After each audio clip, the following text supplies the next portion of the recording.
दोस्तों नमस्कार। आज हमारे साथ हैं पूर्व आईपीएस अधिकारी आनंद मिश्रा जी सर, जो कि अभी हाल में इनको भारतीय जनता पार्टी से टिकट मिला है और पूरे पिछले जितने भी घटनाक्रम हुई है उसके बाद एक चर्चा थी कि इस बार बक्सर से टिकट इन्हें मिलना चाहिए और शायद सर्वे के आधार पर ये टिकट इन्हें प्राप्त हुआ है। तो सबसे पहले सर आपको बहुत बहुत बधाई। नहीं, आप बहुत धन्यवाद। आपको भी बधाई कि आपको और एक नए स्पीड का बिहार जल्दी मिलने वाला है जब एनडीए की सरकार आ रही है। सर बक्सर को लेकर के आमतौर पे ये चर्चा हो रही है कि इस बार विकास के लिए जो रणनीति तय की जा रही है उसमें किस तरीके से आपकी योजना है। देखिए, ये योजना कोई बक्सर के लिए अलग से एक होगा, वो अलग पार्ट है, लेकिन इन जनरल जो बिहार के लिए हमारी जब एनडीए सरकार आती है तो एक एक मतलब होलिस्टिक जो प्लान बनता है पूरे बिहार के लिए बनेगा और उसमें डेफिनेटली बक्सर एक अहम हिस्सा रहेगा उस प्लान का, being a bordering district also, जो कि यूपी से लगता है। और और कह सकते हैं कि वेस्टर्न आप इंडिया से आते हैं तो एक गेटवे टू बिहार है। तो डेफिनेटली बक्सर के लिए कुछ एक स्पेशल हम देख रहे हैं आने वाले वक्त में, प्लस काफ़ी अपॉर्चुनिटीज़ ऑप्शंस हैं वहाँ पे।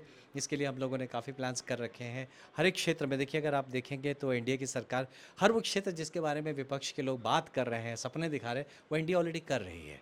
आप चाहे शिक्षा की बात कर लीजिए, आप इवन बेरोज़गारी को रोकने की बात कर लीजिए, पलायन रोकने की बात कर लीजिए, आप महिला सशक्तिकरण की बात कर लीजिए, बुज़ुर्गों का ख्याल रखने की बात कीजिए, इन सारी चीज़ों पे अब इसको बेस्ट तरीके से वो सारे पॉलिसी या प्रोग्राम्स ज़मीन पे कैसे इम्प्लीमेंट करे जाए और उसको प्रॉपरली सही आदमी तक, सही व्यक्ति तक पहुँचे, बिना किसी करप्शन के, बिना किसी धांधली के, उसको सुनिश्चित कराने की जिम्मेदारी एक विधायक की होती है।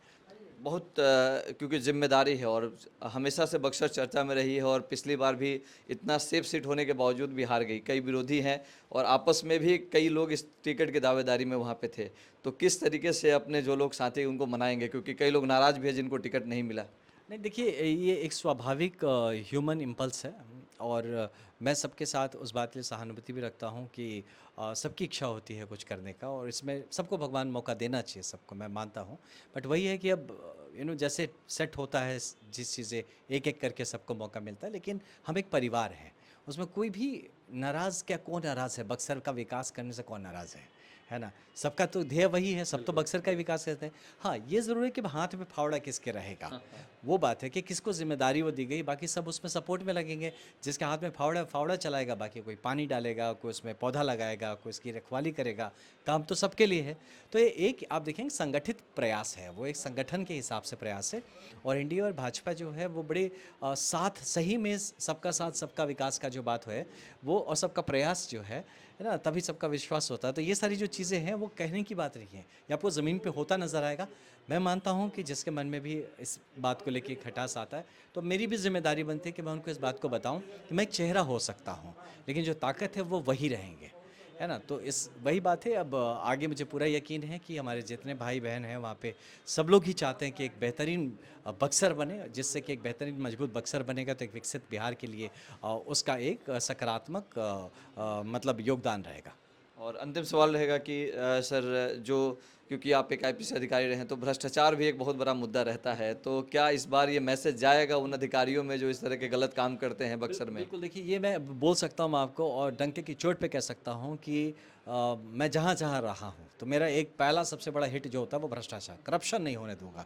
ये तो इंसान जो ज़मीन पे इंसान है उसको इस बात का महसूस कभी नहीं होगा कि कोई उस पर दबाव डाल रहा है, कोई प्रेशर हो रहा है, उसको पैसे दे के काम कर रहे हैं। ये चीज़ तो मैं सरासर आपको इस बात का कह सकता हूँ कि ये बंद हो जाएगा।